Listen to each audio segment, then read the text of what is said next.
That means we have to behave ourselves. Okay, it's recording. Don't say anything too terrible anymore. I was just going to say we have to behave ourselves now. That's right. Or just make it memorable. Thanks for the reminder on that, Bill. I better hang up then, huh?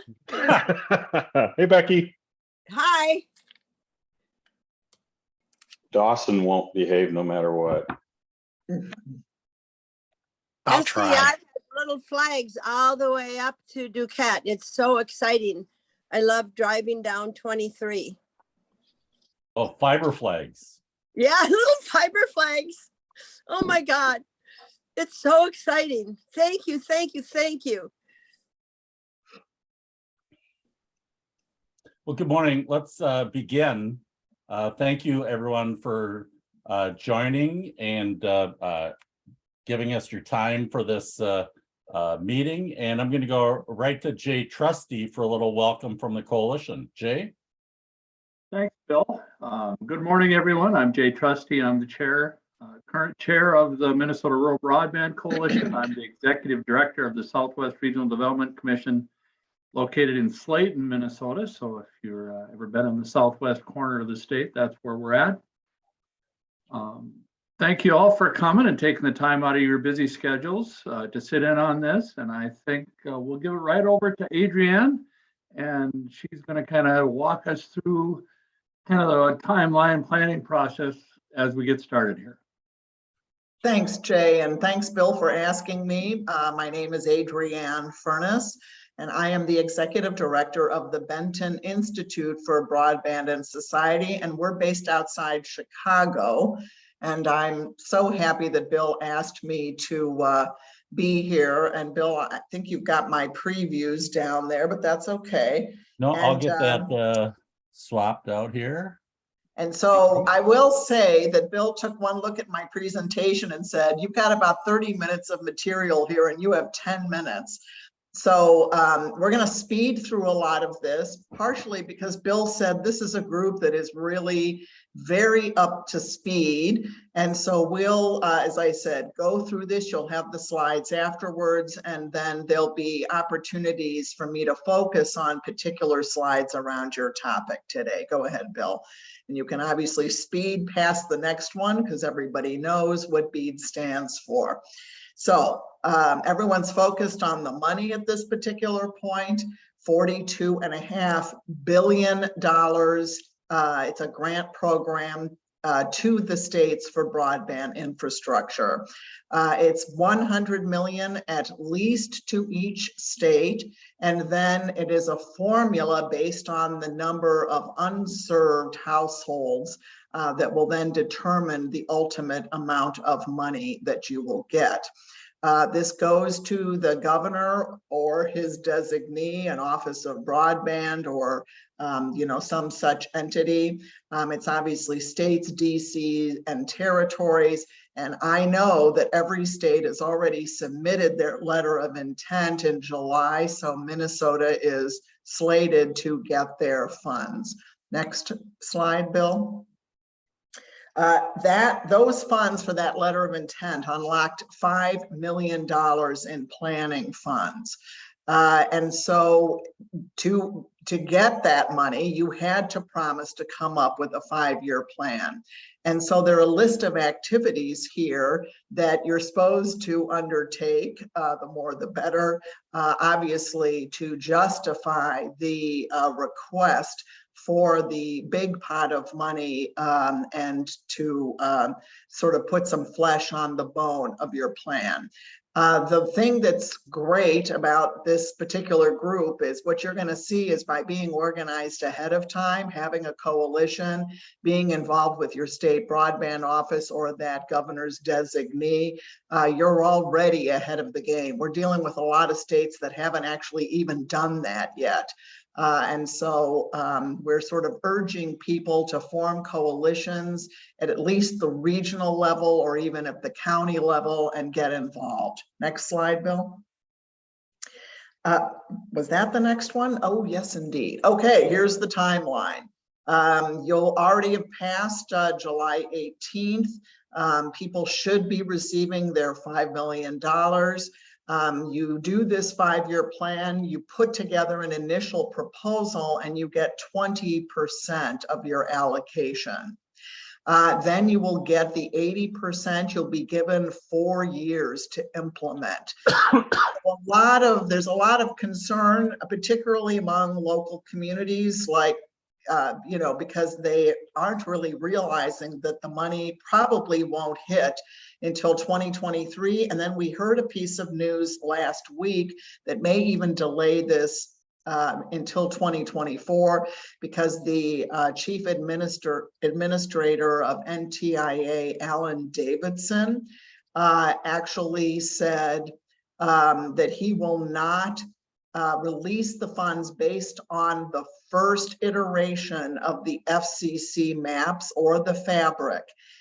He wants to go through a full cycle of challenges. And so it will be probably at the second draft of the fabric that the funds will be released. So I think the money is being pushed off, or at least the bulk of the money is being pushed off to be delivered in 2024.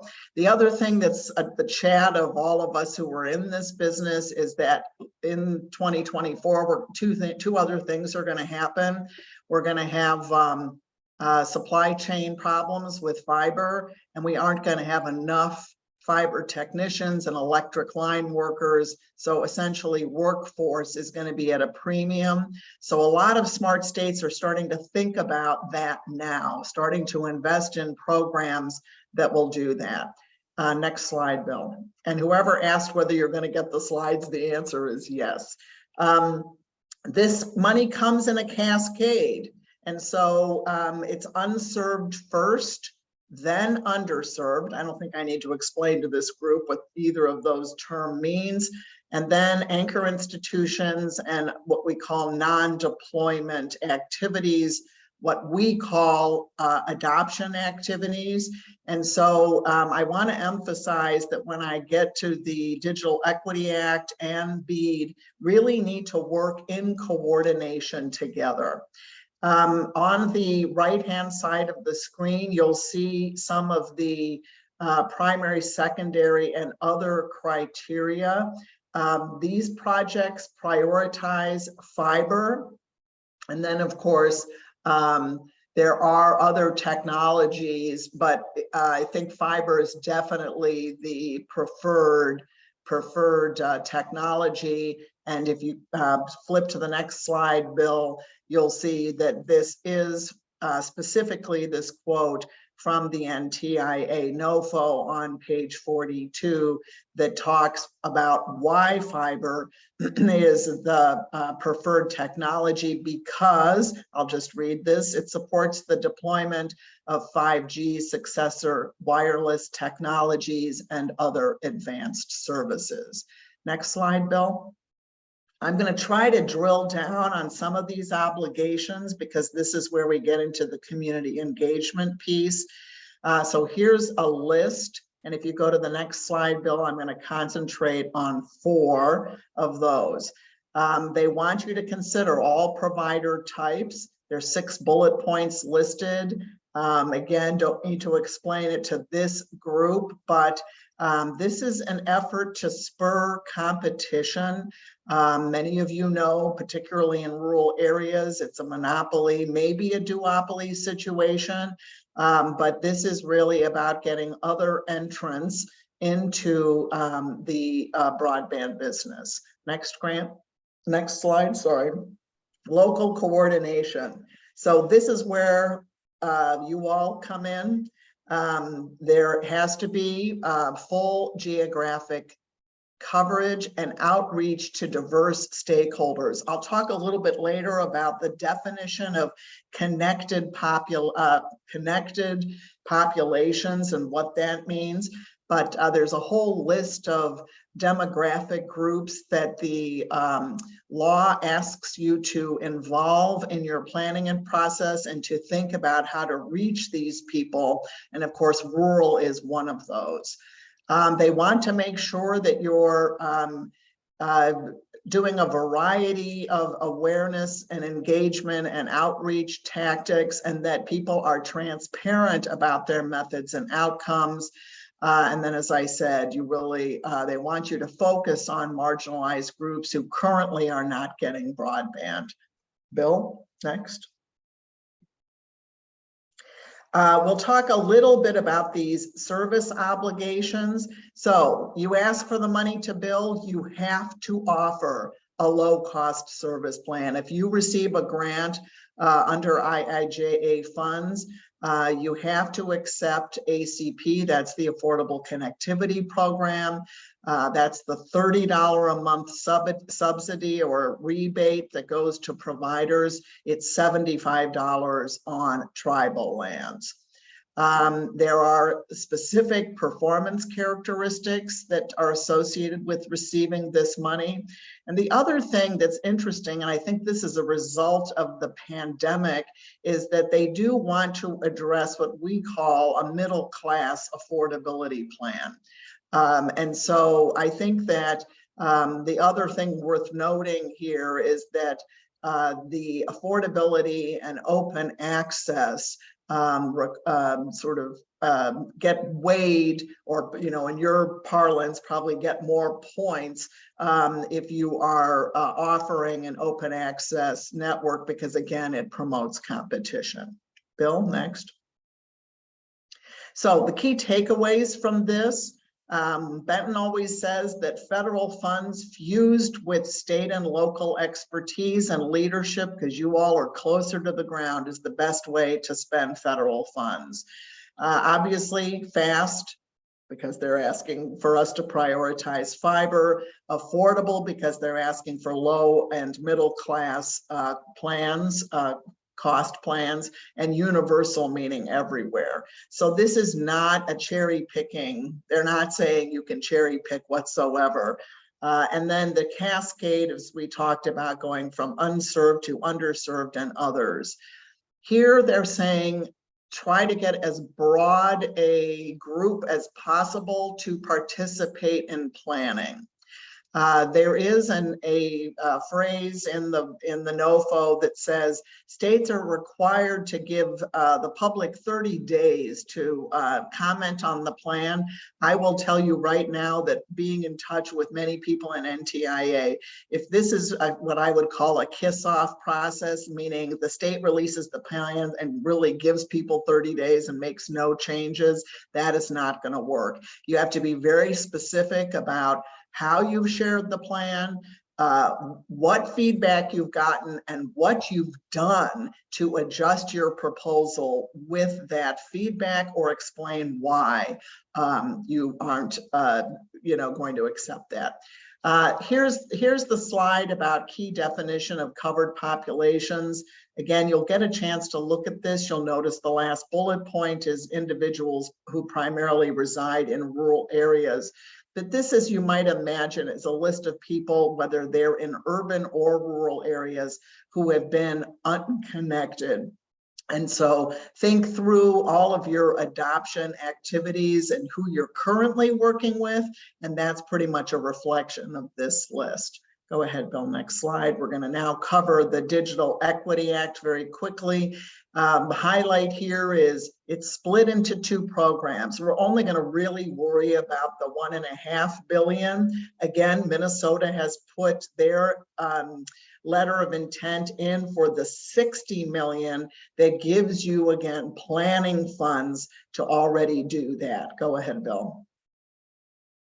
Again, this is a very dense slide, but I think the point here is that these planning funds first come as $240 million released in FY 2022, and then $300 million in each of the following years from FY 2023 to 2026. And so again, there's sort of a formula. You have to have key documents.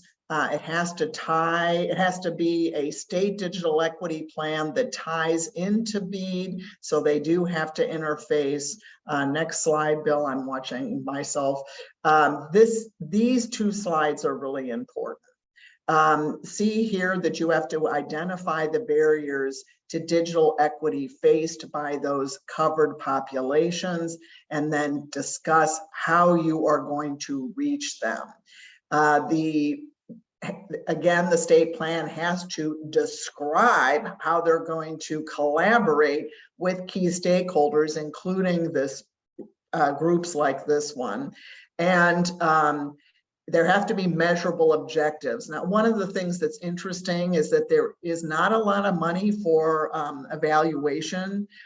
And so I think this is a great opportunity to involve philanthropy and some other moneyed organizations to try to get that lined up so that this kind of, you set your measurable objectives, but then you're going to have to say, how did I do against those? Next slide, Bill. This is, again, a very, very long list, but I think it's a thorough list. It was a list compiled by the National Digital Inclusion Alliance, who's putting together some great tools, which I'll list at the end, and you'll all have the slides to be able to click through. But I do want to point out here that there, again, has to be a description of how local digital equity plans will be incorporated into a state digital equity plan. So the sooner that these regional and or county or local plans get done, and then the state takes a look at those, the better. So get ahead of the curve on this one. Go ahead, Bill, next one. These competitive grants are going to come much further along. So whereas the state disperses the first 1.5 billion, or actually it's 1.44 billion, this is an opportunity for groups on the ground to actually apply for funds directly with the NTIA.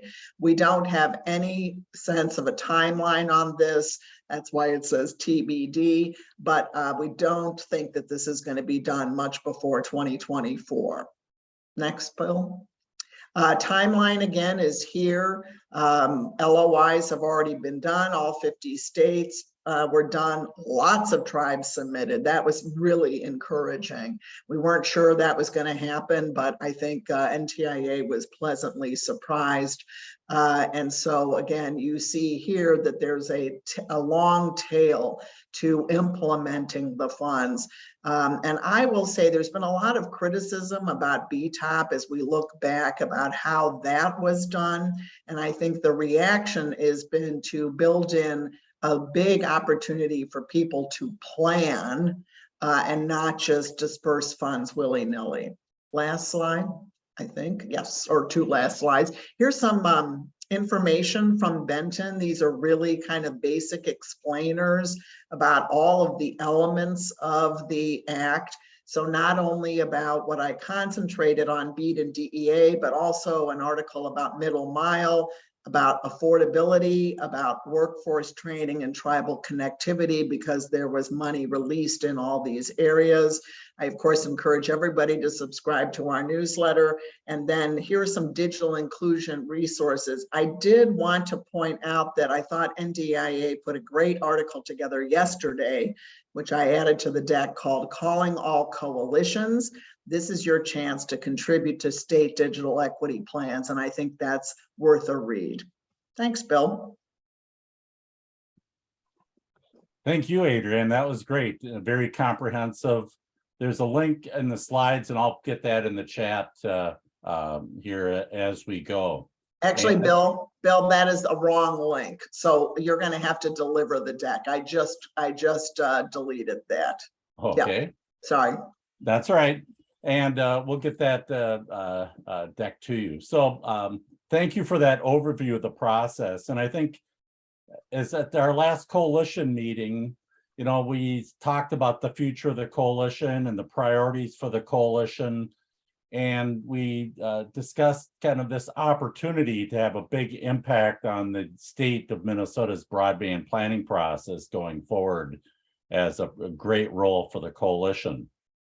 So today will be a very interactive session to kind of think about the range of activities that the coalition members can coalesce around and begin to plan that work. So that's the ultimate goal of today, is to kind of set maybe a new foundation for the coalition to have positive impact in broadband in Minnesota. So thank you so much for that, Adrianne, to get us off on the right foot. I'd like to introduce Brian Ford, and he's with the NTCA. And NTCA is an advocacy group for, I would say, community-oriented broadband providers like cooperatives that are serving rural communities. And Brian is an executive with this organization. Brian, thank you for joining. Great, Bill. Thanks for having me.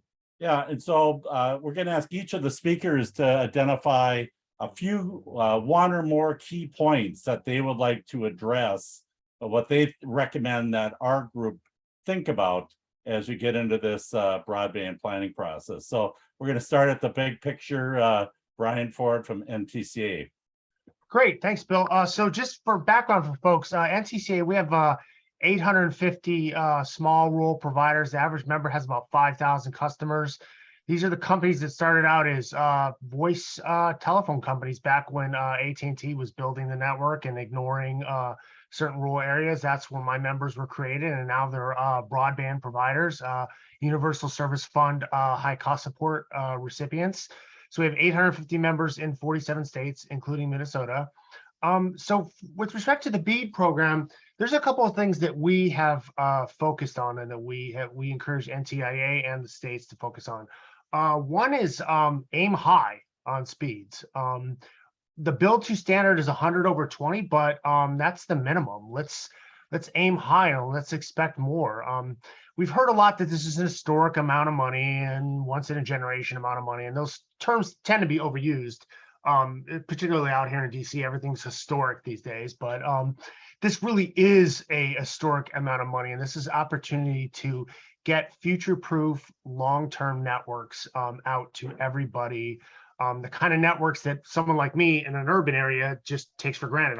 It never even occurred to me that my connection wouldn't work when the pandemic hit and I had to go home. And I didn't even worry about that, having 2 kids at home and my wife and I both working from home. But we want to make sure that those kind of networks are available the next time a pandemic hits. So let's aim high and let's go for future-proof networks. And states need to be making sure that they do that. There was a lot in the BEAD statute and the NOFO that that backs that up and is aiming for higher networks, and we're very pleased to see that.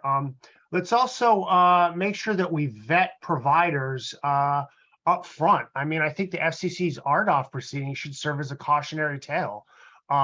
We have seen some providers win a whole lot of money. The barrier to entry in RDOF is pretty low. They just had to get past the short form application stage. Not a lot of vetting of providers. And then we've seen providers win hundreds of millions of dollars and the corporate officer has a Gmail account. And, I don't know that these people are actually going to deliver on their promises, and we should expect more. We should also be cautious of the term technological neutrality. It tends to be used too often to mean quality neutrality. There's nothing wrong with fixed wireless providers. A lot of my members do fixed wireless in certain areas where fiber doesn't work, but technological neutrality, letting every provider play, should not be code for quality neutrality. We should expect the best and let's pay for the best. There are a couple other things that we're thinking about here as an association. Permitting, that tends to be something that gets lost in the shuffle. The process of providers actually getting permits, rights of way, access to public rights of way and private rights of way, and city facilities, county facilities, to be able to build networks. That tends to be a significant issue. It tends to be a little bit worse on federal lands, but it tends to be pretty bad in certain areas of the country off of federal lands. And, you know, in Minnesota, you know, the building season, the construction season is probably 7 months long when the ground is frozen. And when providers end up taking 6 or 8 months to get a permit to build, and then they have to wait for the spring thaw, that just slows down the availability of the service to customers. And then finally, the affordability piece. We're still trying to wrap our heads around what the middle class affordability stuff is going to look like. Most of my members are participating in the ACP, which has been a very successful program, even if it's administratively complex, but it's a great program. And I would really love to see folks on this meeting discuss what they think that middle class affordability program looks like. We're still kind of, like I said, trying to wrap our minds around it. And then just finally, in terms of the type of provider, about half my members are nonprofit co-ops, the rest are private companies. But I think the most important thing to remember with my members is that they are close to the rural communities. We tell stories about the CEO running into customers at the gas station and the grocery store, but that really actually does happen. I've actually seen it happen. They live in their communities. They're community-based providers. They're not some corporate office thousands of miles away, and they're dedicated to the communities because they want their kids to stay there. A little less focus on corporate form and commitment to community has been our message on that. And Bill, with that, that's kind of at the high level what I wanted to talk about. Good. And I'll I kick it really back to you. appreciate that, Brian. And I think generally your members, in my experience, are some of the first ones to be on the top of the list for communities as they seek partners. So thank you so much. Joanne Johnson is here with Minnesota Rural Public Broadband. Joanne, what's on the plate of your members?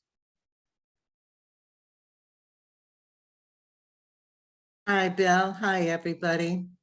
Well, basically, the most discussion is going on within the people that I serve and who are serving their communities locally, is that they're having such a hard time with logistics, just trying to get equipment and to get things done in the field.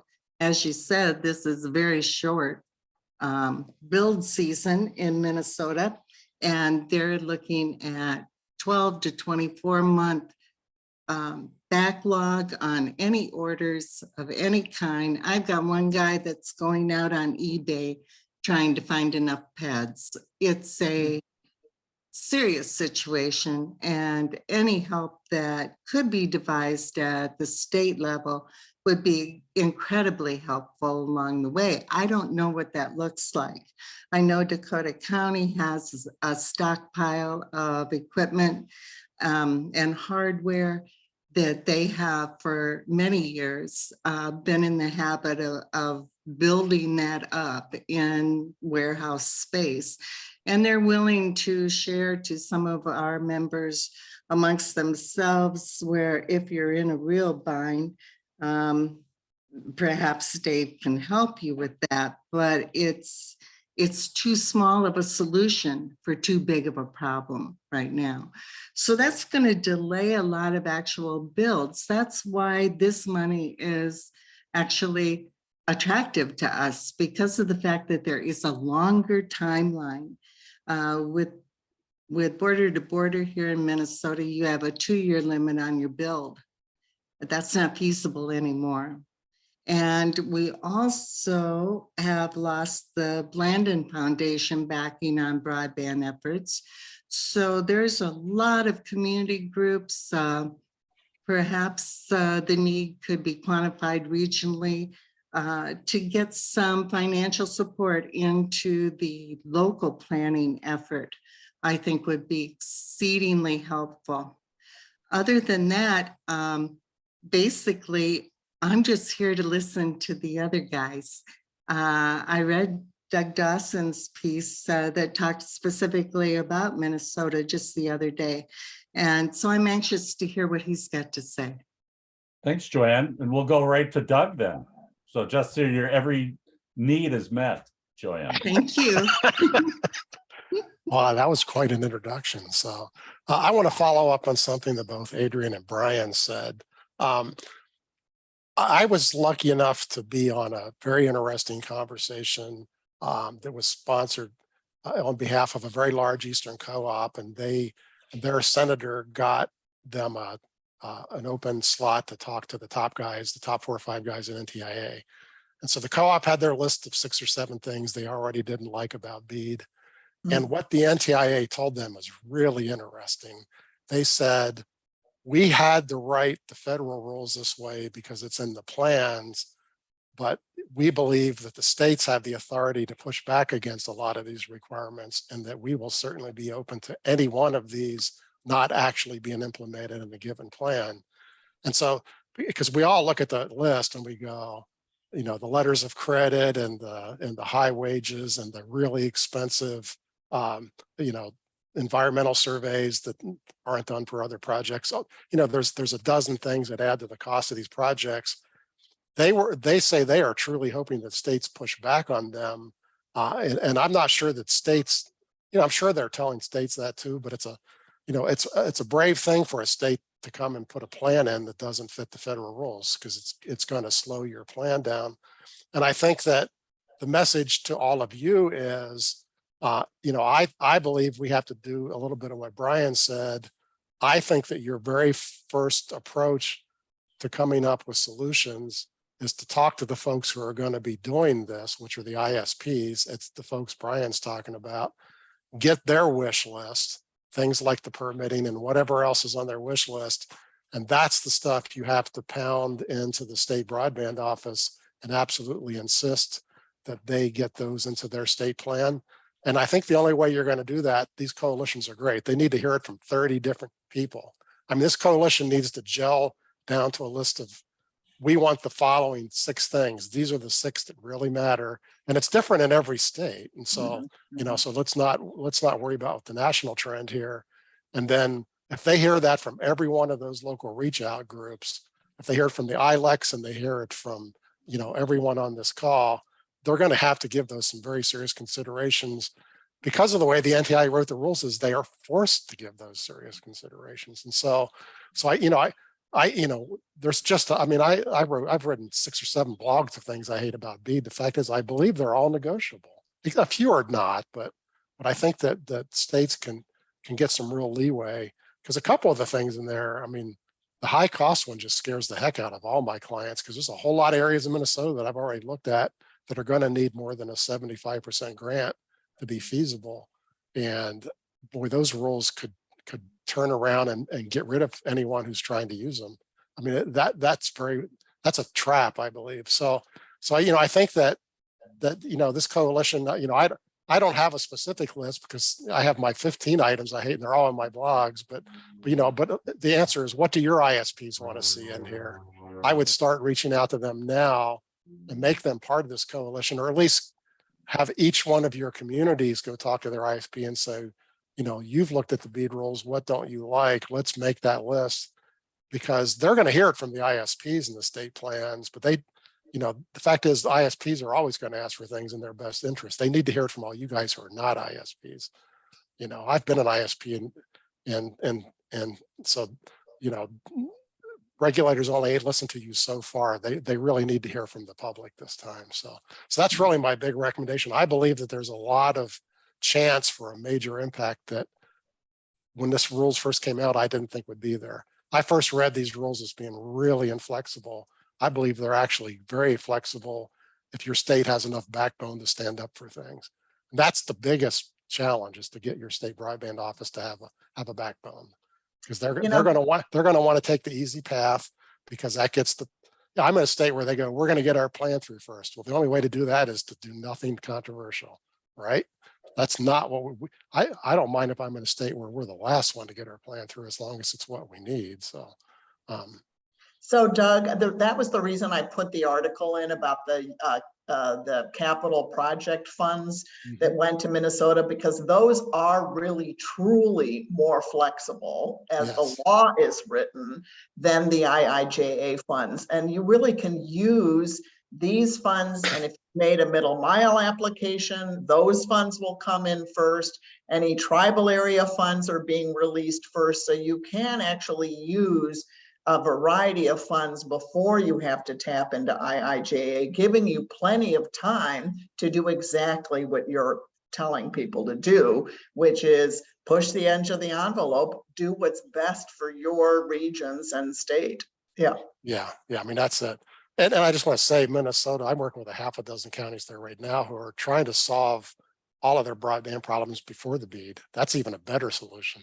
And a few of them are going to do it. A few of them are going to have wall-to-wall fiber, and they're going to just not even care about the BEAD process. So, I mean, it's a very interesting state. So. Good. I'm not sure, our Peggy Schaffer and I must have miscommunicated on something. Sometimes it's not telecommunications, it's plain communication. But Peggy, I don't see you on unless you're hiding under a different name. And Peggy was the director of Maine Broadband until she just recently retired. And Maine is doing some incredibly interesting activities through their broadband office, in particular in support of the local planning that Joanne mentioned as being so important. And so that's a great source of best practices now that I think Minnesota could emulate. We've got a couple minutes here on the agenda. Any topics from the audience that you think is a critical part for the coalition to consider as we move forward on Minnesota state broadband planning?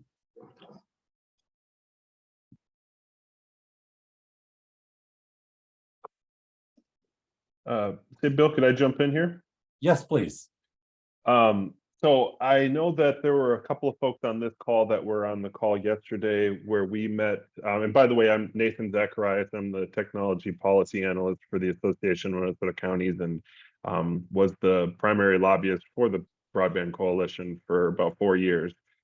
So folks here know me well, but I was on a call with the Office of Broadband Development yesterday. I think Ida and Joanne were also on that call, and it was pretty encouraging. One thing I can share is that given the longer timeline of the BEAD funding based on the FCC map, as well as aspects of the I'm going to get this the Digital Equity Act portions of it. The state office is considering an investment or asking for an investment by the legislature for additional state funds for our own state broadband development program. There's, as was brought up by Brian, the construction season here is real short. And so if we miss our window on these things, nothing gets built. And we already saw that happen in 2021 where there weren't, well, not to say that there wasn't private investment, but there wasn't any public investment in 2021 for these grants. So there were a lot of interesting ideas tossed around. I know we had a bit of a conversation in the chat about the permitting. It's a real issue. The providers want to do good work. And it's not a let's attack the state agencies type of thing. I think it's a lot of miscommunication and not everybody being on the same page from a bureaucratic perspective. But the Office of Broadband Development indeed are currently considering additional investments. So if there's room for input from folks on this call, make sure that you're letting your representatives at these agencies know that you want to see this happen. And they're talking about being a bit more flexible with the funding rather than the straight 50-50 match, maybe a 75-25 match, maybe some other creative ways to deploy in hard to reach areas than we've typically done with the standard border to border program here. I don't know that there's a question anywhere in there, but I wanted to toss that information out for those who weren't on the call yesterday. And if others were on the call and see it differently, please chime in and correct me for the record. Good. Steve, I see your hand up. Welcome. Thanks, Bill. I serve on the governor's task force for broadband, and I've been monitoring what's going on with the BEAD and the IIJA and everything. And now we're getting the new maps, and now we're hearing that there's concerns about releasing funds based on the new FCC map. And a lot of experts are recommending that states and localities and regional areas and states really should be conducting their own mapping exercises, whether it's local speed testing and so forth, to be able to challenge, you know, some of the determinations that'll be made by the NTIA and stuff. What can you tell us about that, and what should Minnesotans be doing to be better prepared? And should our coalition be advocating for something on that level?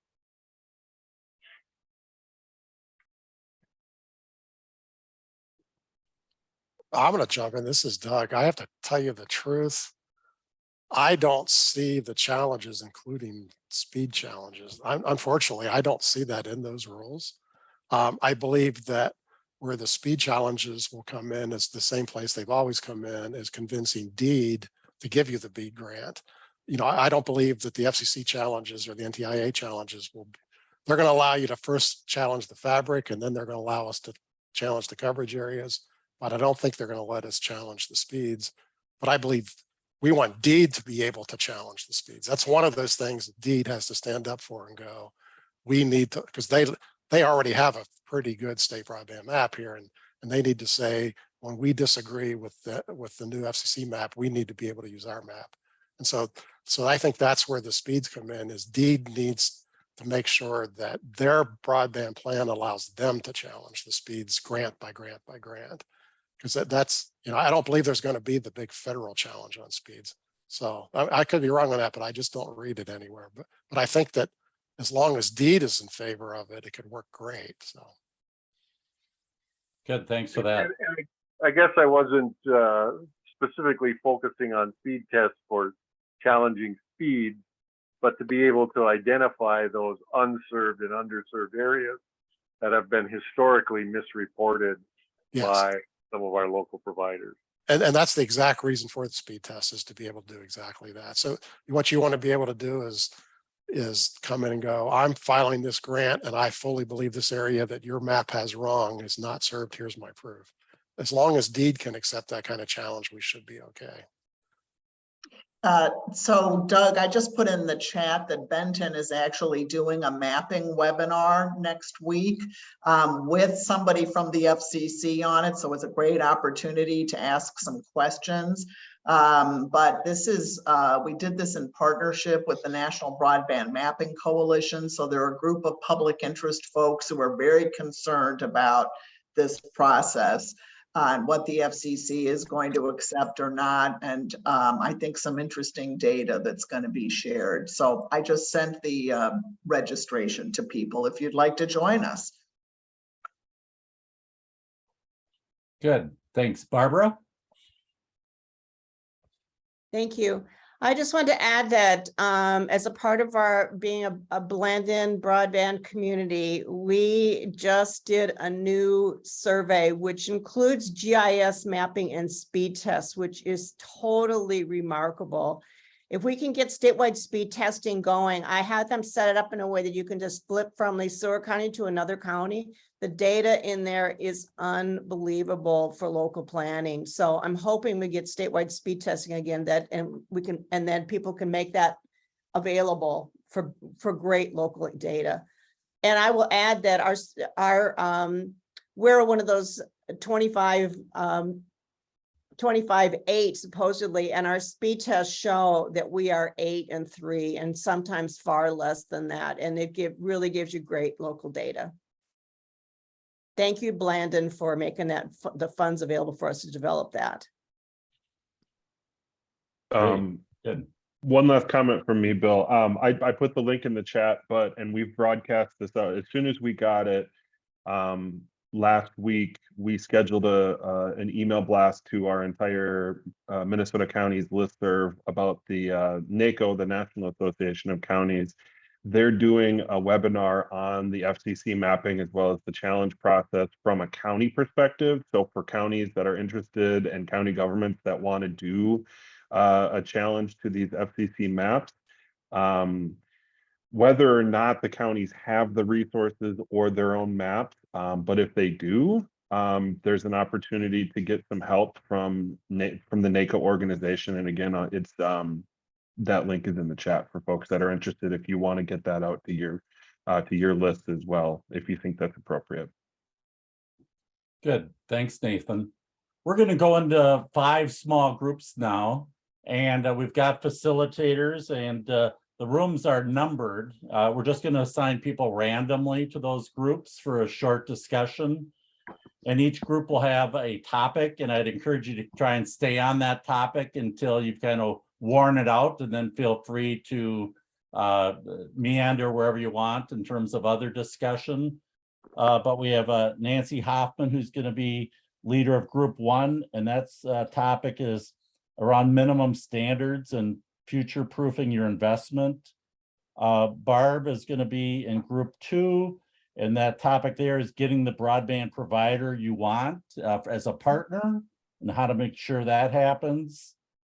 3 is input into the planning process design, and what do we want to make sure that people at the state think about as they design their planning process. You know, what kind of things would this group like to see in that? And that's Jay is leading that group. Joanne Johnson, this is will teach her to give ideas. I'm going to ask her to talk, lead about supply chain and workforce. I think those things go together, and we see a lot of action in other places around workforce. And then Ida Rukavina will be in group 5 and talking about what we want to see in the challenge process in the state plans. And so we've got until about 10:15 for this conversation, so about 25 minutes. We'll come back and then ask our group leaders to report back, and then we'll kind of do a little summary and so on. I think one discussion about the prospective role of the Minnesota Broadband Coalition, and you know, I think a topic for some conversation, and Steve kind of reminds me of this, is the, you know, what do we actually want to see out of a state broadband task force that is, you know, so far kind of off to the side, I think, and not really fully influential in how broadband programs work in Minnesota. So if people have a few extra minutes and they want to tackle that one in all the groups, that'd be great. So we're gonna open the rooms. You'll be assigned automatically, and then the group leaders, I'm gonna move you to your correct group. So so thank you everyone for attending and your strong participation here. So here we go.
our ordinance has got to change.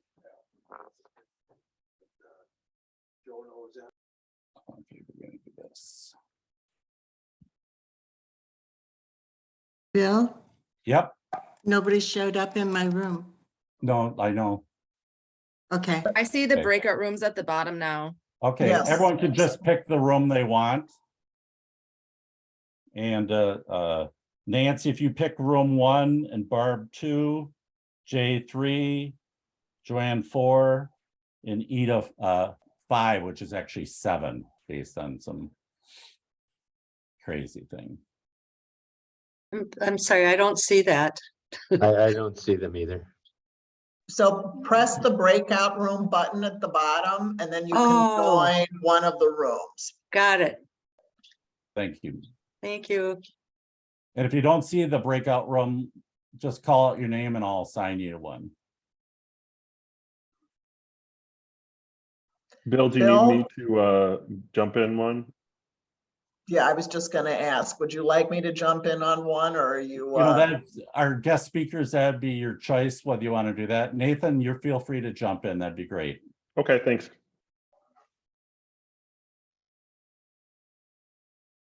Bill, you want me in one over the other or just want me to No, pick? whatever one you least? want. Okay, I don't even remember. Minimum standards, provider partner selection, planning process design, supply chain / workforce, and challenge process. Hmm. Becky, do you need help? Becky Laurie? She's showing up in room 5, so that might be her second account that she had Okay. on there. Jim Yount? He's gonna be all alone.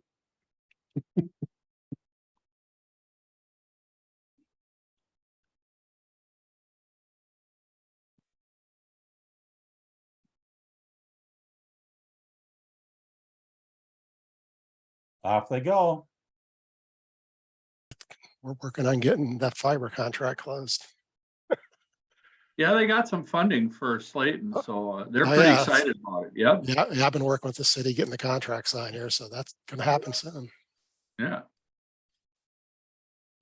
Yeah, the mayor sits on our commission. He's the former chair, my former chair. So he's kind of keeps us in the loop on what's going on there. Yep. So Doug, are you by any chance coming to our meeting next week? I am not. I'm now 7 days a week busy. I just can't travel. It's a crazy time to be a consultant. So I would imagine, yeah. yeah. I would have liked to. So Yeah, we're in San Francisco. It's nice, but like it's not the I lived in the old San Francisco before Google. So yes, it's not the same anymore. So no, I grew up about an hour south of San Francisco, and my understanding is the city's very different from what I saw growing up. yeah, you're gonna be disappointed when you get there. Yeah. We are going to a Giants game though, so There you go. There you go. All right. Well, I don't think anybody else is going to join us here. So we could go ahead and get started. I'm supposed to take notes and report out. So I'll let you guys talk so I can write. So what do we want from the state planning process is the question that Bill gave us.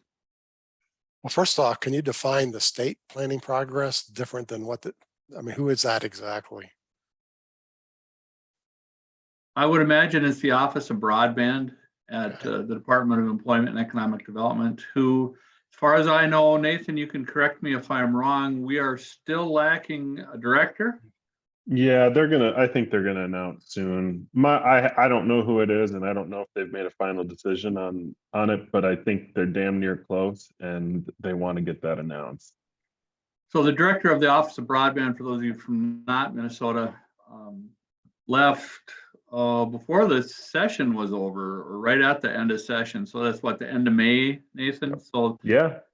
So we missed a whole construction season without a director of the Office of Broadband. So that's been kind of a sticking I'll say point for a lot of my planning. impression of Minnesota's state broadband office was you guys had a pretty good Yeah. state broadband. As a matter of fact, I saw Brent Christensen once give a presentation in Kansas to talk about why Minnesota was so successful with their Yeah. state grant program. And I think I saw that Brent was on the agenda to do that somewhere else. So like, it seemed like you guys were sort of like a model. So I'd be curious to see, was it just that director leaving? Is that what happened, or? Yeah, so Angie Dickinson was the previous executive director for the last at least couple years. And she left, I think her last day was May 1st, and she's originally from, I should say that she worked in Wisconsin state government in a similar position. And so Okay. she went back to work in government relations for a telecom in Wisconsin. I don't know all the reasons why she left, but it's not as if the Office of Broadband Development has been, I mean, sure, they need an executive director, but Diane Wells has been there since the beginning, and she is essentially the person that moves all of this stuff along. She's like the point person on all of the relations with the federal government, making sure everything's submitted. They staffed up at least 3 or 4 more people just to work on grants. They've already opened their the digital equity.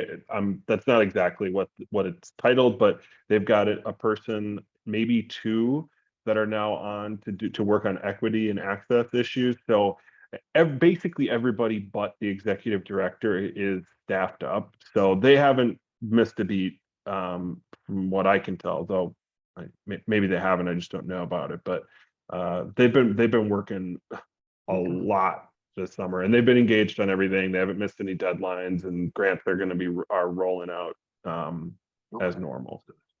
I can give you a slightly different story from the trenches. Yeah. I've been working through probably a dozen different grants through that office. And so what we saw this summer was, without the executive director, questions would be asked.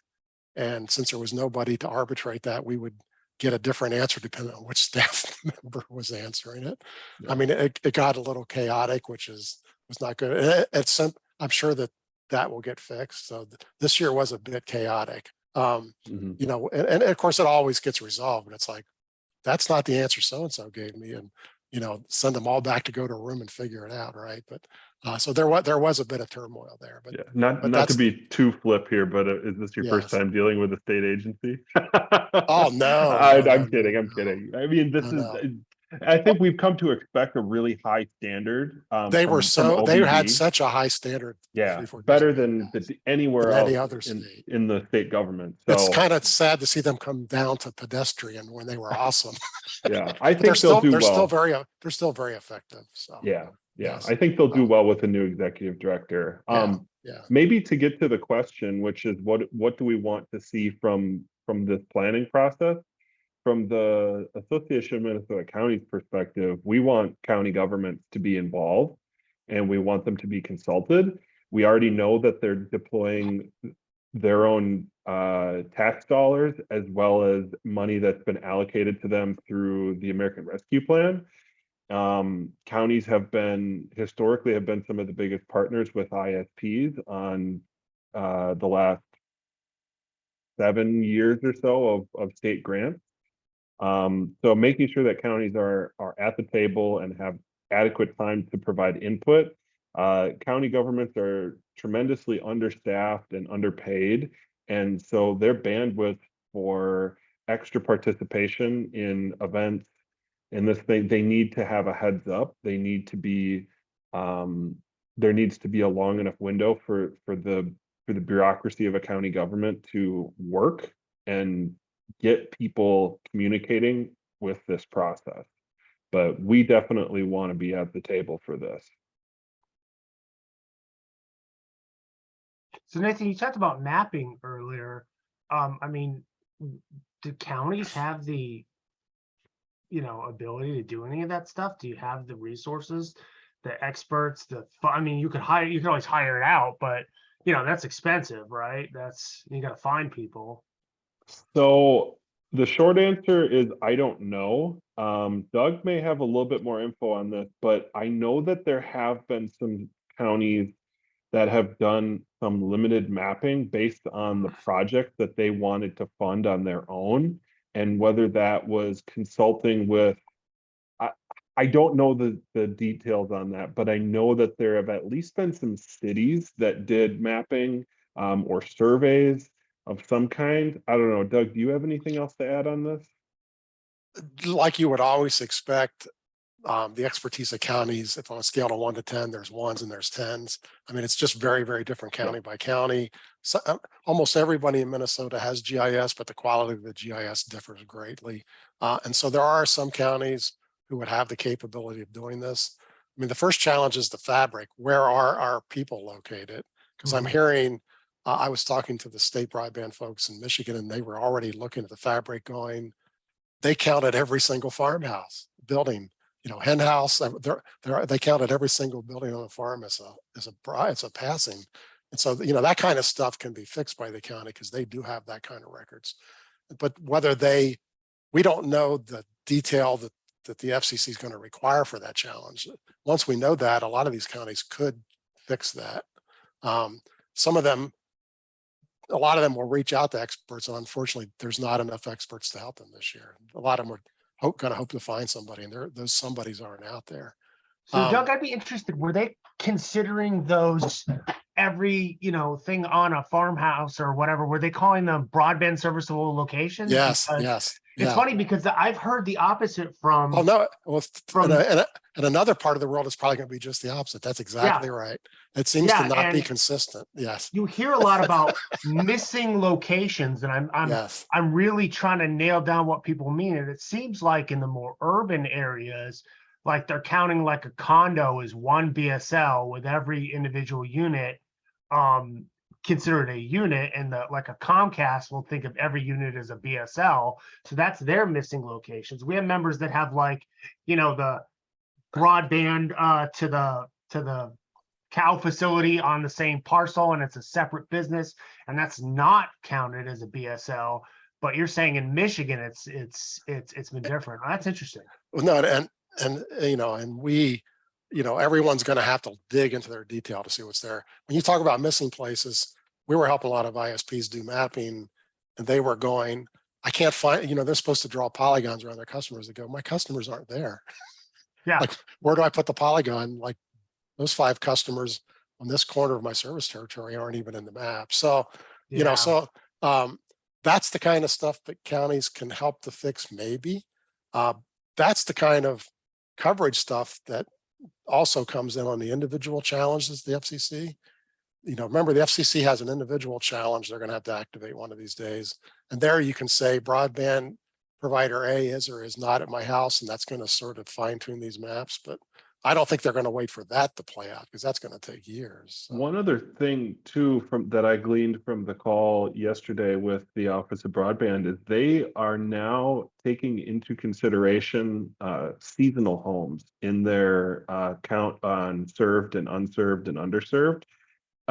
These are mostly cabins and lake houses, but as we know, the world's changed enough. People live there a lot of the year. So that has actually inflated the number of unserved. I think their number, I have it in my notes here, their number for, I don't have it. I think they said it was about 290,000 in households in Minnesota don't have 100 by 20. And that's up from their last estimate by quite a lot. As you know, we have a lot of cabins and a lot of lake homes. So, and there's going to be a lot of fighting about those quantities, man. That's what the challenge is all about. Every state doesn't want to get cheated out of their dollars, you know. Yeah, they say, you know, it's funny. Like I was at a Pew Charitable Trust event in June, and a couple NTIA staff were there, and they came up to me and they're like, well, you know, Brian, how can we get your members to submit their mapping data? And I said, well, they don't want to get overbuilt. You know, there's FCC enforcement. I mean, they're absolutely going to submit their data.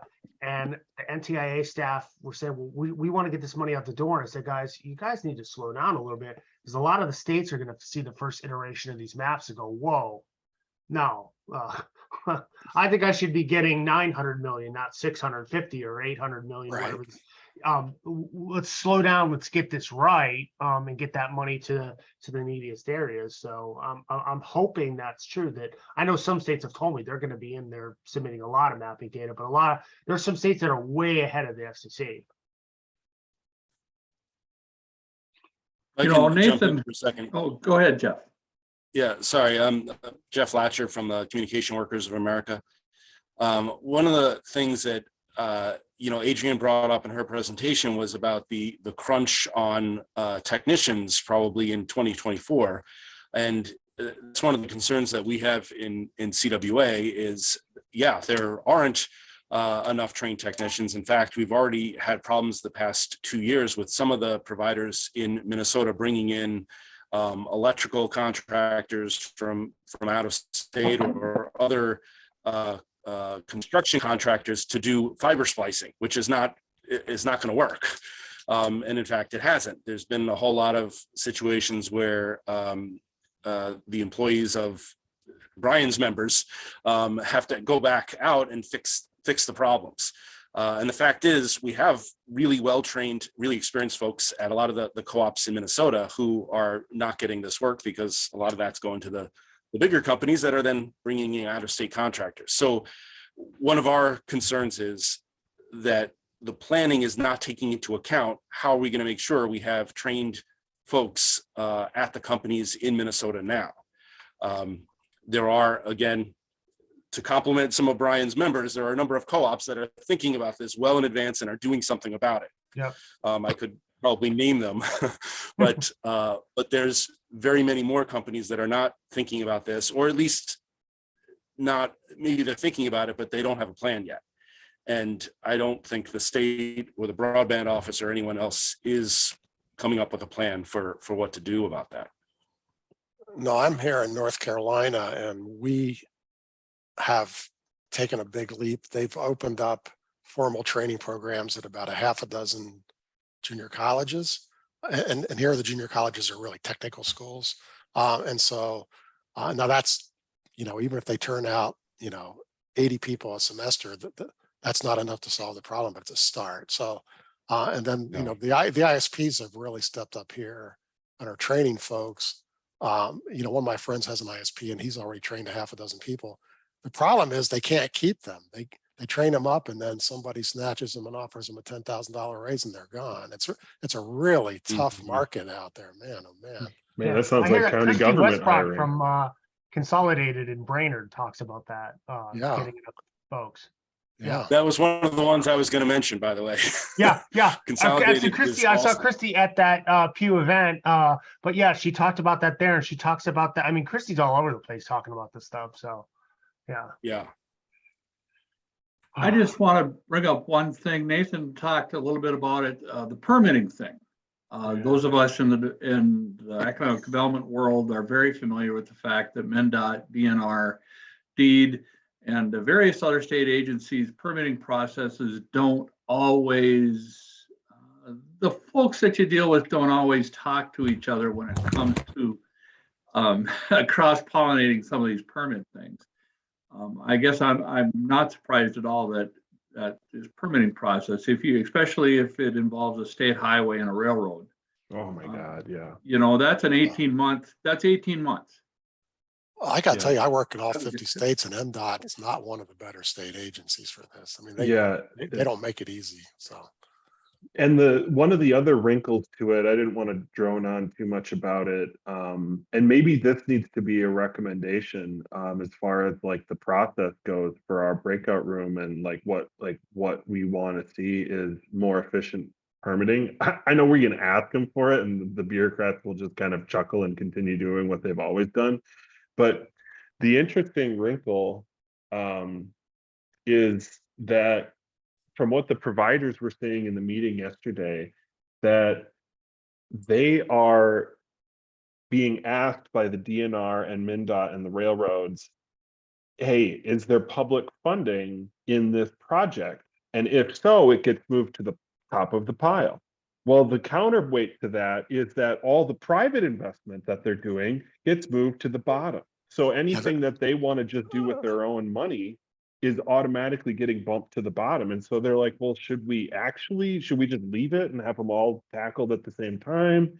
They don't know what to do because, you know, both of these investments are crucially important, but why would they prioritize one over the other? In fact, why wouldn't they prioritize their own money that they're investing without any public money, the bigger risk investment, so to speak?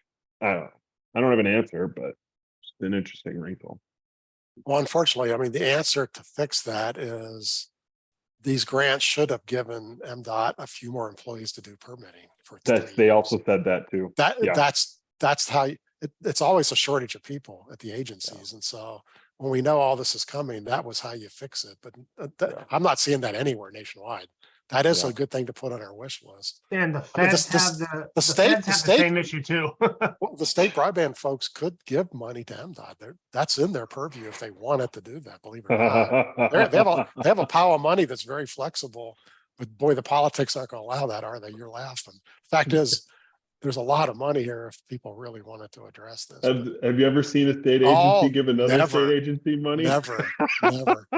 I don't even know how they would do it. That would be a hard cash transfer. It'd probably have to be a legislative fix, and you know, we have a split legislature, and typically the GOP state Senate don't have great relationships with these state agencies, and they've got a lot of legitimate concerns with them, and so the state agency doesn't want to work back with the legislature, and the legislature we all know, and it never gets fixed. Well, this is a really optimistic note to start to close on. Nothing is getting better. Oh man. Well, it looks like we're leaving the breakout room. We got 50 seconds here. Jay, do you have kind of a good idea? I'm just going to say, Nathan, just be glad you don't have to work with PCA. Oh, I used to when I still worked with Judy, we did a lot of parks and trails and water quality. Holy shit, it was bad. Yeah, MnDOT is a shining star compared to PCA. Yeah. Thankfully, they're not burying fiber cable underneath water. Otherwise, we'd be in a lot of trouble. Yeah. Good. Well, it's good conversation. I think we aired some grievances at least. I'm not putting that in the note. Not like Festivus, airing of grievances. That's right.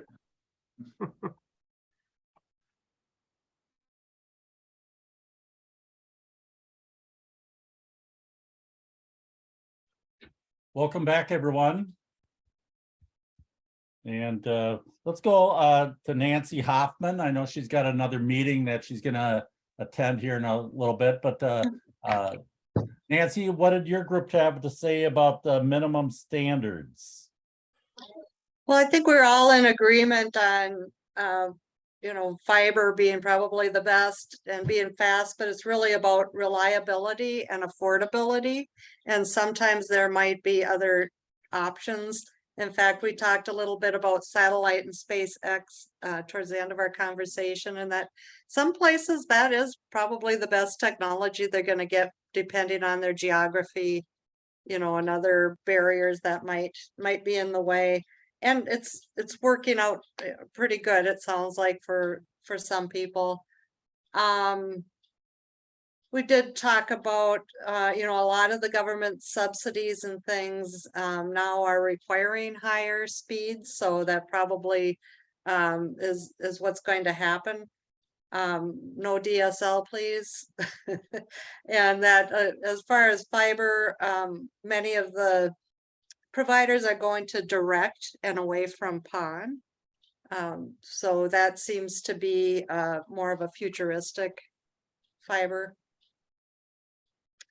We did talk about wireless and our concerns for wireless and how, if you're looking for government funds, the wireless may show that you're served and really you're underserved. And, if you're right next to the tower, you might have pretty good service, but you might not if you're a ways away.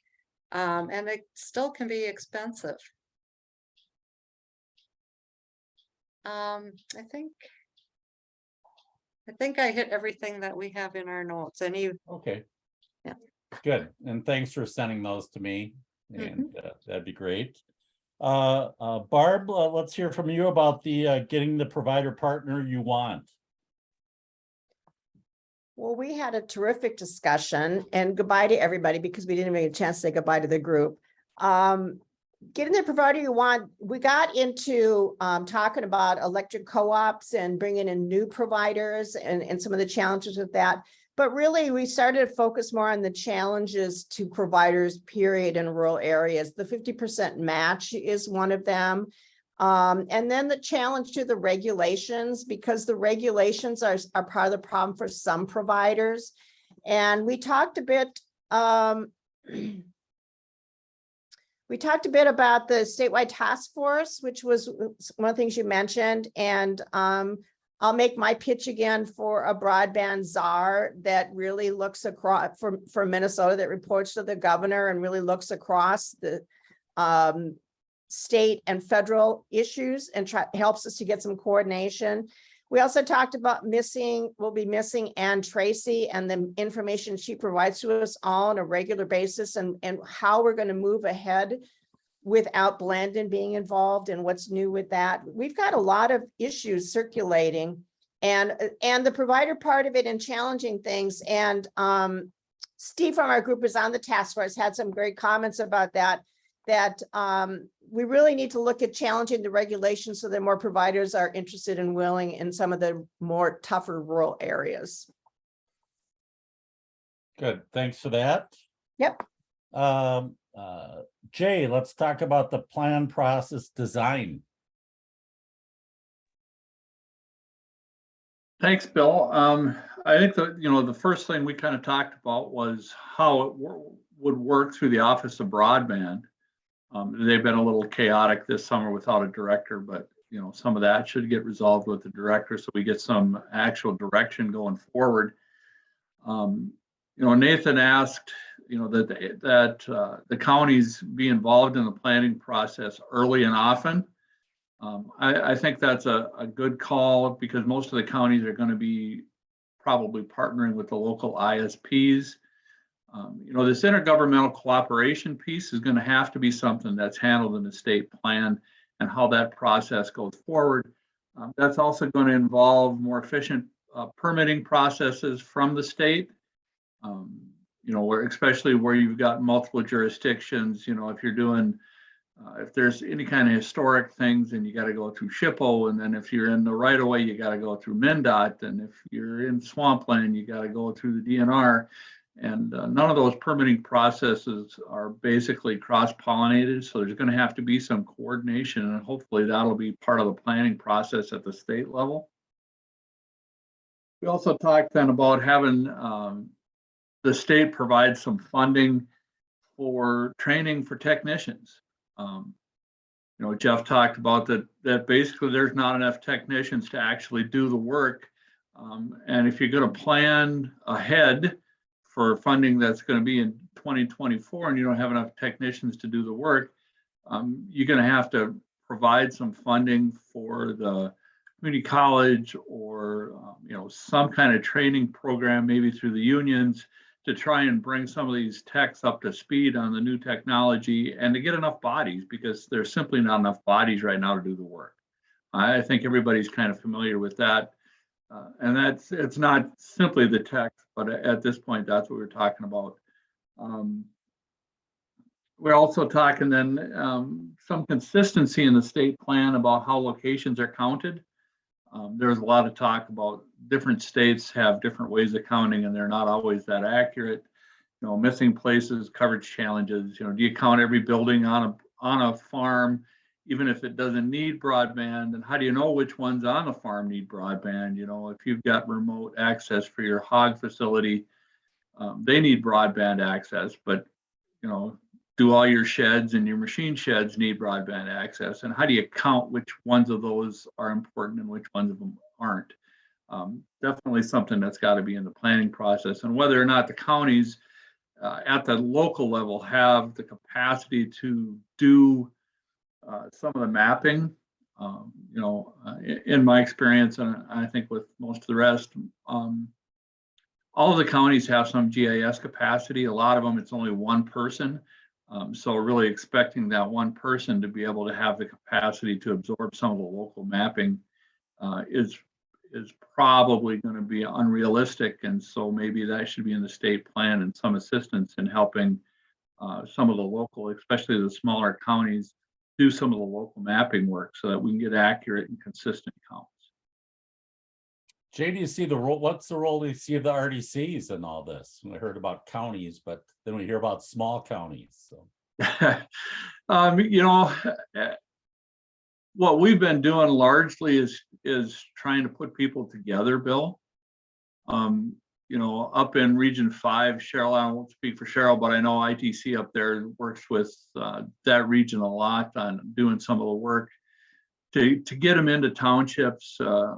60 and Wilmer, they've been doing a lot of work with the townships out there, just to have the connection between the townships, the cities, and the counties, which isn't always there. The RDCs have been very active in kind of providing that format for those local jurisdictions that don't always talk to each other, to be able to talk to each other a little bit better. We had you come down, Bill, virtually and talk legislative about broadband things. And I thought that works very well to get the townships, the counties, and the cities in a room together. And we're the only place that does that on a regular basis. So that's been a kind of a positive going forward for many of us. okay, thanks, Jay. And then let's go to Joanne and talk about supply chain and workforce issues. Okay, and I didn't quite even get to read the whole message about how you wanted this sent to you ahead of time. That didn't happen. Oh, and you just gonna send me an email with whatever rough notes you have. I will do that. Okay. I will.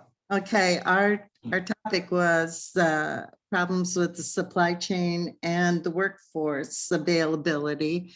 And we had a good group who were definitely cognizant of these topics. And so Mark talked about how important it was to many of their clients are purchasing ahead of time.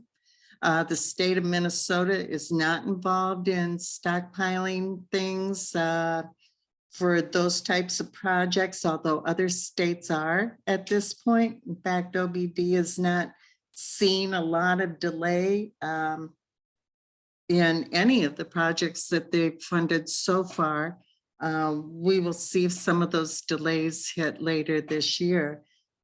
I think that one of the things that Mark shared with us too, that I was not aware of, is that oil prices have a heavy impact on things like pedestals and handholds. And so watching the oil prices go up and down is also indicative of what might be in short supply going forward from there. Workforce planning is going to be important. OBD recognizes that. Everybody in the field recognizes that.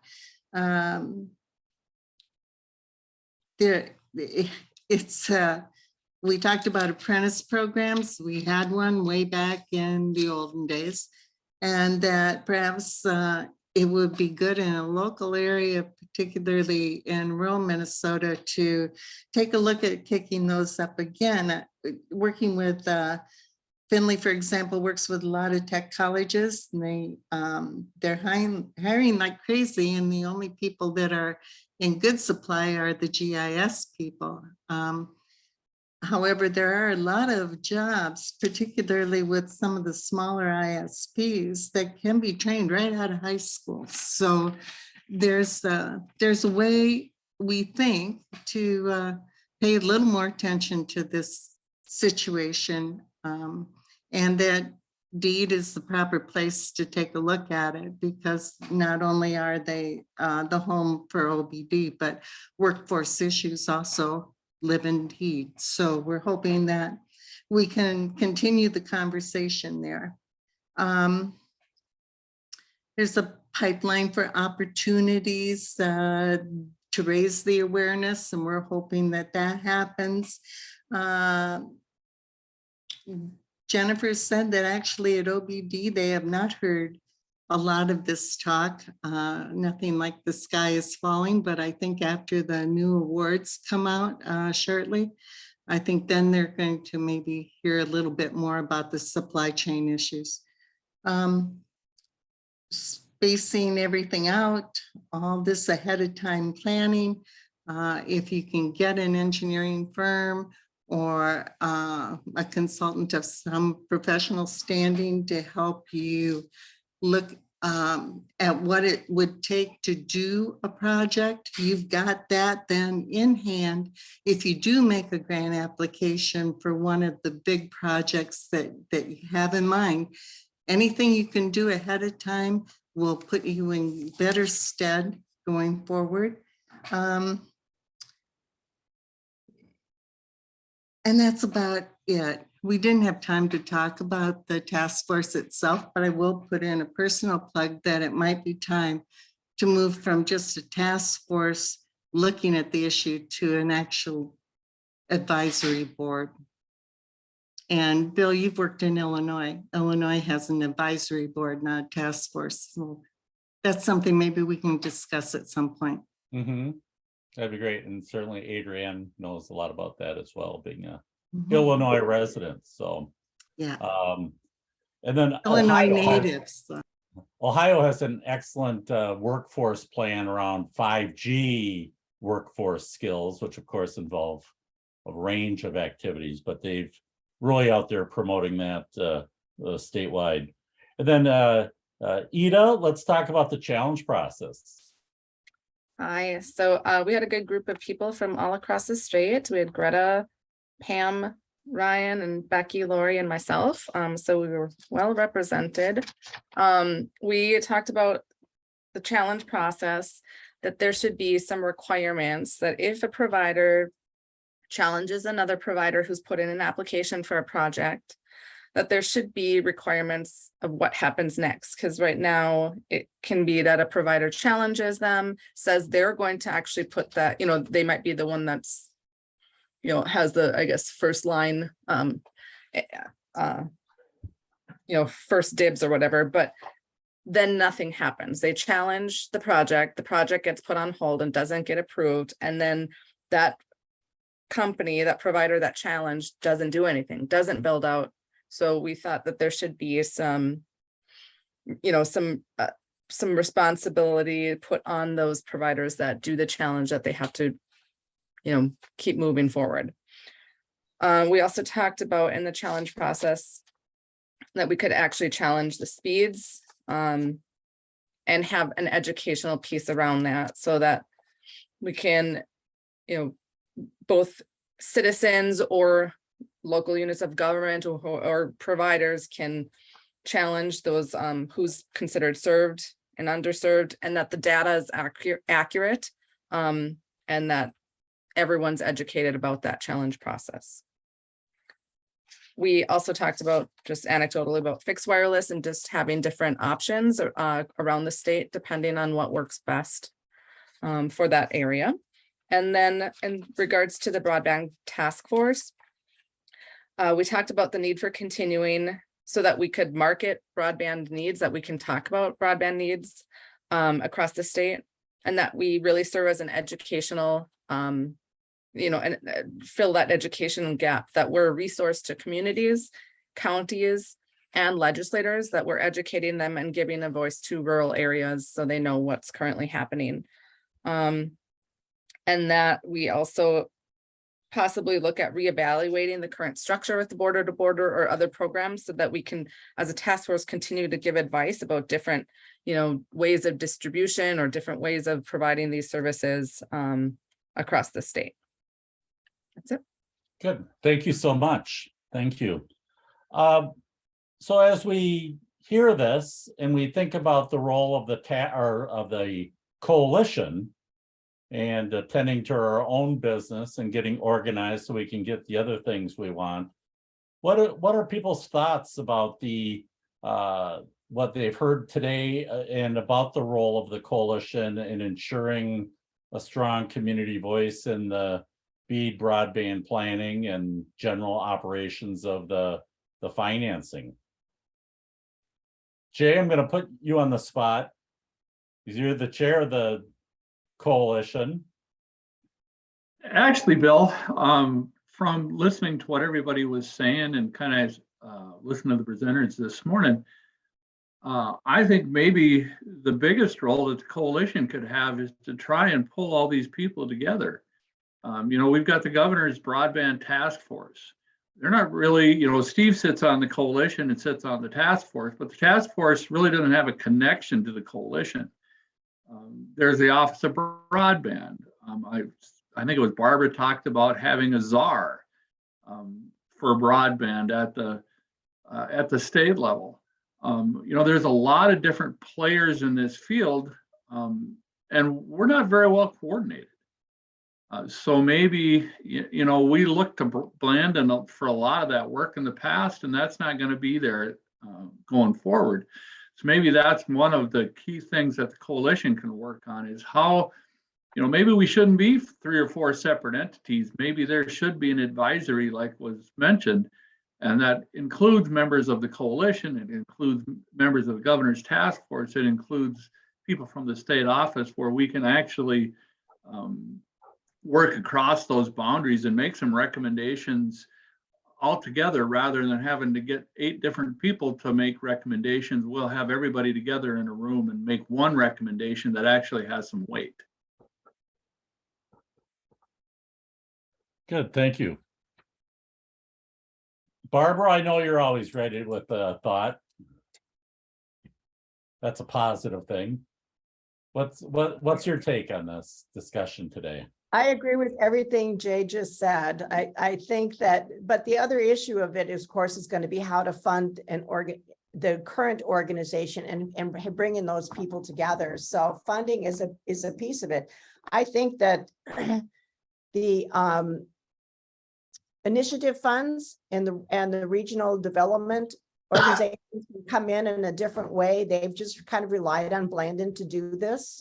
Maybe there's some funding there, but that's the other piece of it is who's going to fund this to move ahead and how are we going to do it? And how do we bring in the people that have just kind of been set more on the side that have funding available? Maybe there's another foundation that could step up and do some financial funding of this initially. Good, thanks, Barbara. Other thoughts? I have a thought on the permitting side. A couple of years ago, our MAPSED group, Minnesota Association of Professional County Economic Developers, approached AMC and because they were looking for things that they might be able to work on, especially if it affects statute or laws. And we had requested or discussed permitting issues. And one of the big things was SHPO. If they did that once, do they have to, if one utility does it, do we have to do that every time a new provider comes through? And really that's looking State at Historic Preservation Office, right? Right. And looking at the permitting process and how could it be streamlined. Okay, thank you. I'd like to call on our experts who are from out of state and seeing what's going on nationally. What kind of structures are in place in different states that are having a strong impact on public policy and broadband deployment? Adrianne, do you have much recognition of that? What do you see? Well, I think that all I can say is that people are organizing in a variety of different ways, whether it's economic development districts, legislative districts, which I think is smart only because then if you pull that data together in a legislator's district and you're able to show him or her, what's happening in their district, what impact it's having or not, what problems there are, that's good. Obviously, I always hold up Vermont as a very interesting rural model done by communications union districts. that are working extremely closely. These are small towns that really can't do it on their own, but by grouping together, they're able to bring in providers just because they've kind of bulked up the volume of prospective subscribers. They're very close to their head of office of broadband and working really closely on workforce development and supply chain issues, I think, earlier than most people. And so, I think it matters not how it is organized, but that it is organized, period, and has a structure. One of the things we talked about in our group is, getting a communications mechanism in place to keep people informed. Whether it's a biweekly newsletter or some other methodology that I think keeps people on the same page. So anyway. Good. Brian, do you have any advice for these community, based organization? Primarily, we do have some community oriented providers on this coalition, but to form a stronger tie with kind of your membership, members of your organization?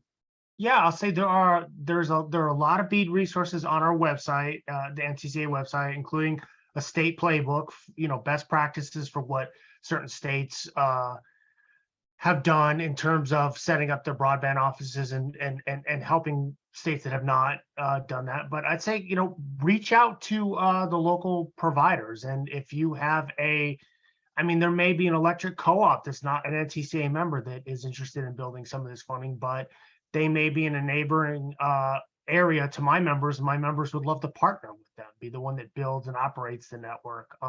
I think a lot of where my members are going to go after BEAD money is going to be in neighboring areas. We're hoping that the FCC reforms the Universal Service Fund so that we don't need the BEAD money in our areas. That can go to the other areas where some of the price cap carriers haven't done a lot of great work. And my members can go after some of that funding and expand outward. And they love to partner with anybody to build those. So I'd say reach out to the local rural providers, and I can help you all do that. Okay, good. Brianna Mummy from Redwood talks about maybe some subcommittees to the executive committee around some of these issues as a way forward to bring obviously a little deeper thinking than we've had just in our short time together today. But that, of course, calls for active member engagement and time commitment to make that happen. But I think that is a great idea to, form some groups and, get some good, solid policy thinking and recommendations going, and certainly not in competition with whatever planning the state is doing, but really in support, active engagement with the state would seem to make a positive difference. Steve? Well, having been a member of the coalition and also on the task force, I think, the first problem we face is that we're all volunteers. And to try and coordinate something statewide, takes a tremendous amount of resources and commitment and staff. And that's we spent a lot of our funds on our lobbyists, and were successful during the legislative session in bringing forth our issues at the time. But, ironically, in the state of Minnesota, if not for the Rural Broadband Coalition lobbying for broadband funding, there was no funding mechanism for the Office of Broadband in the state-based funding budget. So that tells you where the priorities are from our legislators and even from our governor. And so again, I think, whether it's a czar or something, Minnesota needs to elevate the priority of broadband on a statewide level. I go back to the League of Counties. We had a relationship with the League of Counties. We still do. But if 87 counties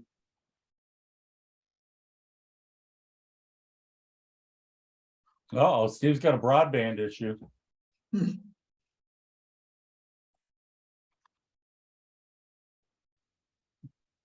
Well, we'll get back to Steve's comment here when he comes back in. Probably have to reboot or something, restart his router. And he's in town, so. that Yeah. just shows good. It's a great still shot of him. That's a, you know, It is very like an powerful. action shot of making a point. I like that. Good. Other feedback. You know, a lot of this now is going to go to the executive committee of the coalition. And, you know, I suspect there'll be a meeting to follow up on this. Jay, what kind of discussions have the executive committee had about kind of the future, knowing the challenges of funding and maybe reestablishing priorities?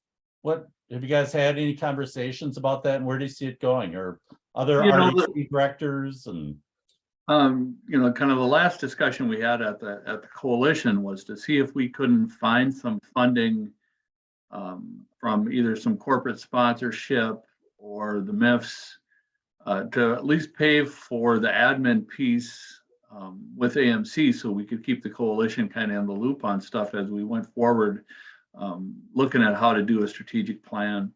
I told Barbara I'm meeting with our MIF tomorrow, and to talk about some of that, talk about if they're interested in doing some funding or maybe some other resources, access to other resources that we could use to pay for the admin piece while we did the planning. Because I looked through, you know, 3 years ago now, we did, the coalition did a strategic planning session. And, you know, we came up with a strategic plan. And if you read the strategic plan, it basically boils down to fund the Office of Broadband. And I think we met that goal. We met that strategy. So, all right, what's our new strategy going to be? And I think this is the first step in trying to establish, everybody feels that we want to go forward and that we want to have an impact, but we're just not quite certain how to do it. And like Steve said, we're all volunteer. We all have other full-time jobs.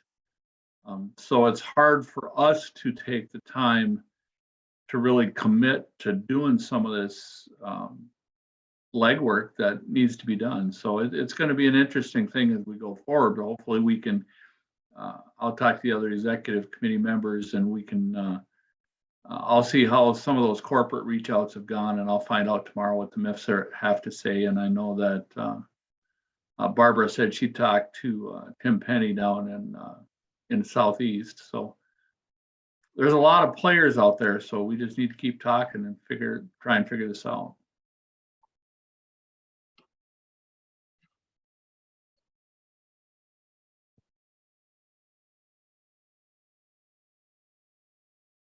Steve, you're back. You want to finish your comments? 87 counties, that's what we heard. Yep. Yeah. Thank you, Remediacom. Works when it works. Anyway, I was just saying, to establish that foundation, if you thought about our relationship with the League of Counties, it's 87 counties that are paying dues. A portion of those dues were earmarked for our broadband coalition. If the Minnesota League of Cities, similar symbiotic relationship, you know, and even the Association of Townships, you know, now you've got that broad base of support that you need, and in a permanent funding structure that would allow for the coalition to, you know, put actual staff on the job and pursue the newsletter and the efforts and the coordination with the Office of Broadband, the legislature, etc. I just think it's a monumental undertaking for a group of committed volunteers that have struggled significantly trying to fund our coalition the last couple of years, and without Landon is really going to be challenged. So yeah. I think they call those the big four, right? The cities, the counties, the school districts, and townships, right? Those community, you know, organizations, you know, big the anchor institutions essentially from in each of these rural places, you know, they do meet on a regular basis. They do have some strategy, but whether, you know, as we learned early on before the coalition, they all support broadband until the last 47 minutes of the legislative session. Then it's all about their own funding formulas for you know, local government aid and school districts and so on. And so the idea of having that group focused on broadband was kind of the defining force of the reason it was created. You know, a lot of people just listening today. Any other ideas out there? Don't make me call on you. You know who I'll call on too. So, hey, this is Jim Yunt. How are you? Good, Jim. I'm running my shop solos. What's that? You're the voice from the north. I am the voice from the north, International Falls, right on the border. I had to miss most of the conference, or about half of it roughly. I'm running my shop solo at the same time, so I've got to deal with customers as they come in. So this may have already been addressed, but one of the things I'm most interested in is a solution to have the annual broadband conference resume, and the Office of Broadband seems to me like the natural entity to host that. So I'm not sure what the options are for convincing them to do so and to allocate the funding necessary and all that, but I think that will be missed.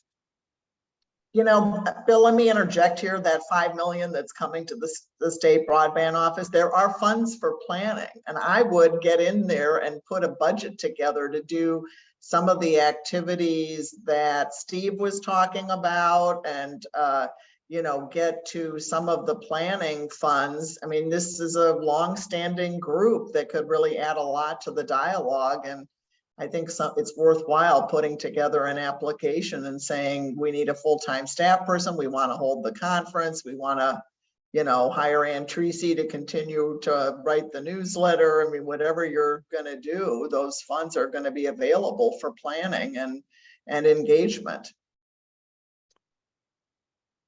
I'd add on top of that, and that's a good point that you brought up, Jim, about the conference. And I know that I've had a couple of conversations here within AMC over the summer of whether or not AMC wants to step into that role of hosting a conference or not.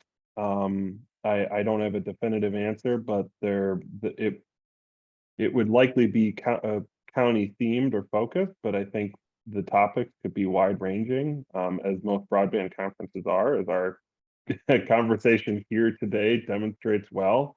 Again, I can't make any promises on that, but it's something that I've talked a little bit about with our executive director, and that might be an avenue if the board here is willing to do something like that. Also, Bill, to your point, I think you're absolutely right. A lot of the organizations in the state cared about broadband, but nobody except for the coalition was there. And Steve too as well at the end of session, asking for this money. AMC created my position here as technology policy advisor to do just that. Emily Murray previously had it in her portfolio, but she also had transportation and infrastructure. And you can imagine how much work that is with all the state's highways, roads, bridges, anything related to infrastructure, bonding. So broadband is what I'll be focusing on full time along with other technology stuff, but AMC's got some extra resources now to make sure that this stuff doesn't get lost at the legislature. And you all know me, I'm there at the end of session, yelling, bugging, pestering. I'm not going to let this stuff slip through the cracks. So you can rest assured that I'll be working on this stuff all the time. Yeah. And, you know, it's interesting as we make progress on broadband across the state, you know, it's really the poorest, most under-resourced counties that lack broadband in many cases. And the idea is, and this was a challenge at Blandon, we had already worked with, you know, a lot of other counties, and the ones that needed the help the most, there's no one home there to do it. There's a county auditor, there's no county economic development, there's no county planners.